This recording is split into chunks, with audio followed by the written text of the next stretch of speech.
Hi friends, Yari here with Third Eye Yari, and this is going to be about the full moon in December 7th, 2022, the cold moon. This is the last full moon of the year.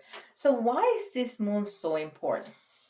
As you have heard me say many times, the full moon is the midpoint of the lunation, where we see the light build up all the way and peak, illuminating what has worked or not worked for us during this cycle.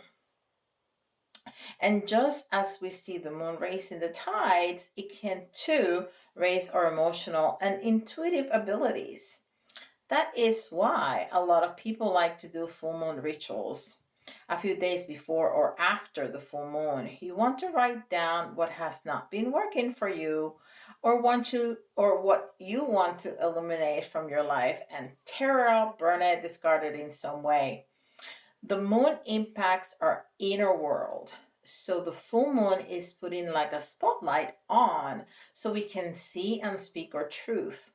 This is a good time to have important conversations because it's easier to let go of the barriers we put upon ourselves. With Mars being in retrograde in Gemini, which is very communicative, we can see more outbursts of anger and frustration. So just hold on before you react. This is only gonna last a few days. Gemini brings in energetic support when it comes to collaboration, communication, deep diving research, anything that is off air, anything that has to do with the internet, texting, emails, any kind of communication. Having a dualistic opposition aspect with the sun in Sagittarius is really calling us to look at our lives from a more broad and philosophical perspective, thinking of things in a more long-term way. As with full moons, we're being called to strike a balance with these two dualities between the Gemini aspect of being in the moment versus the Sagittarius of thinking long term from a broader perspective. Mars entered retrograde on October 30th and is going to stay there until January 12th.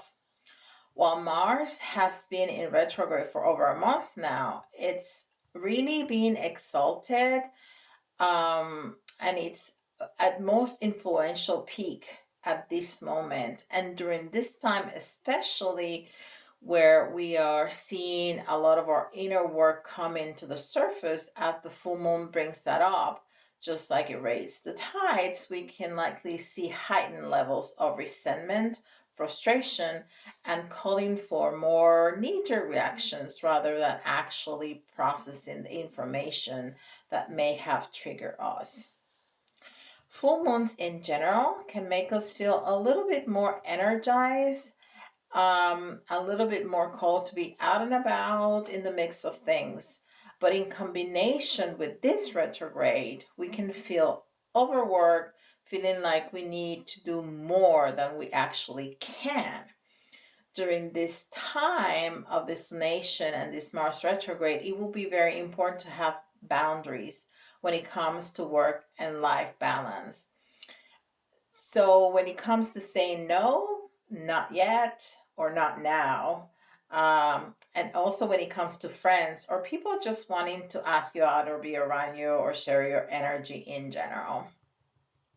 Mars retrogrades can tend to cause confusion within these realms, not only when it comes to feeling overworked or doing too much, but also when it comes to misinterpreting people being rude or passive aggressive or feeling more frustrated or sensitive to the environment where we're around.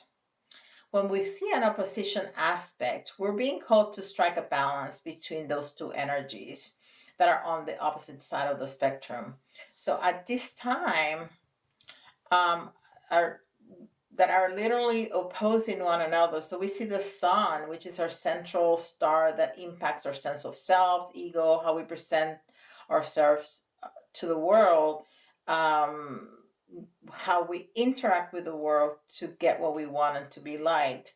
And Sagittarius is having this dualistic opposition with Mars in the sign of Gemini. Mars impacts our sense of action, our confidence, assertiveness, or calling for dominance. But it's in retrograde, so it can create confusion with wanting that dominance, or having confidence interpreting situations. So there's going to be a higher likelihood of over assertion, of overreaction. We can feel high levels of energy during this full moon, and so if it resonates with you, to sit back and relax and put up those boundaries, then do that. But if you feel higher level of energy, now is a very powerful time to get into physical activity, whether that's sports, going for walks, or learning a new craft, and basically tunneling that energy and transmuting it into something that is productive. This type of trend is also one that really shines our light in our egos, and it really puts a mirror into your face. I feel like, oh, I was really triggered by that, or I was really sensitive to that, or I noticed that I triggered somebody else. And how can I reflect upon the part that my ego plays a role in that situation? So while the transit can be relatively challenging, ultimately there are mirrors for us that can really shine light on those areas of our lives where we can do more of the work in terms of part of our ego insecurities, and our insecurities may be playing a role. Because oftentimes when you look at the wheels of emotion, anger, frustration, resentment are all rooted in sadness, disappointment, and some level of insecurity and feelings of satisfaction of or loneliness. To put it all together, we're gonna have a lot of very opposing feelings. Either we're gonna feel called to action or called to rest. So put up boundaries so you can have a balance of those. We are going to want to talk, but we're gonna feel very triggered and very angry, or sad or lonely. So it's all about striking a balance, and it's going to be hard, because at the same time the full moon always brings out our issues, and that's been, um, what we have seen in the last few lunations and eclipses. So we've been working a lot with our shadow side. So this lunation is really putting a spotlight on that. So just take it easy, know that it's happening, know that we're gonna feel that pull and push, um, from our emotions, and we're gonna see a lot of people striking out. So don't take it personally. It's the moon. You can blame the moon. It's all right. Have a wonderful lunation.